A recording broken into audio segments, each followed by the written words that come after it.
आना क्या है, उसने तो दरवाजा भी नहीं खोला। नाले ये सब तुम्हारी वजह से हुआ है। मैंने तुम्हें पहले ही मना किया था वहां जाने से, लेकिन तुम नहीं मानी। ये तुम्हारी वजह से मेरी बेटी हर्ट हुई है। ना तुम वहां जाती, ना उस सुफियान को मेरी बेटी की इंसल्ट करने का मौका मिलता। दानिश, आप मुझे गलत ब्लेम कर रहे हैं। आप अच्छी तरह जानते हैं कि शहरी के घर जाने की जिद मेरी नहीं, जोहा की थी। और आपको ये भी याद ही होगा कि हमारी क्या बात हुई थी कि जोहा जब वहां से आएगी उसके बाद उसका जो भी फैसला होगा हम वो मानेंगे। तो प्लीज उसके जवाब का वेट करें। हरगिज़ नहीं। इतनी इंसल्ट के बाद भी जोहा ने अगर सुफियान से शादी की जिद की तो उसकी ये बात हरगिज़ नहीं मानूंगा। दानिश, अगर सच्चाई से देखा जाए तो सुफियान ने किसी की इंसल्ट नहीं की। कल जो सिचुएशन थी उसमें कोई भी लड़का होगा वो यही करेगा जो सुफियान ने किया। Yes dad, moms right. Sufiyan ने वही किया जो उसका फर्ज बनता था, तो don't mind. Are you okay? I am fine, don't worry about me. तो कल तुम इतने गुस्से में क्यों थी सुफियान के चले जाने पर?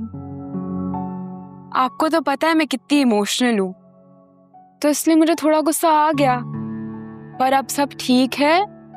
आप अपना नाश्ता करें और मुझे भी करने दे, बहुत भूख लगी है। ओके, मैं ऑफिस चलता हूँ। आप लोग नाश्ता करो बेटा। Bye dad. बाय।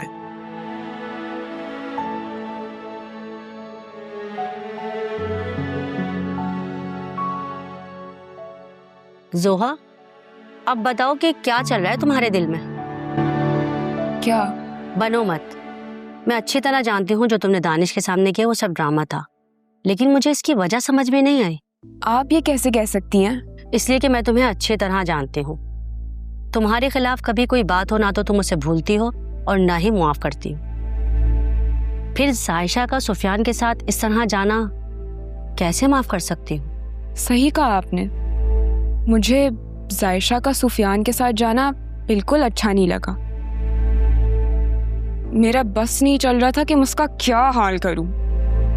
लेकिन मुझे ये भी पता है कि डैड मुझसे कितना प्यार करते हैं, और अगर उन्हें ये बात पता चली कि सुफियान की वजह से मैं हर्ट हूं तो वो मेरी शादी उससे कभी नहीं करवाएंगे। पर मुझे सुफियान से हर हाल में शादी करनी है, तो मैं इसलिए उनके सामने नॉर्मल प्रिटेंड कर रही हूँ।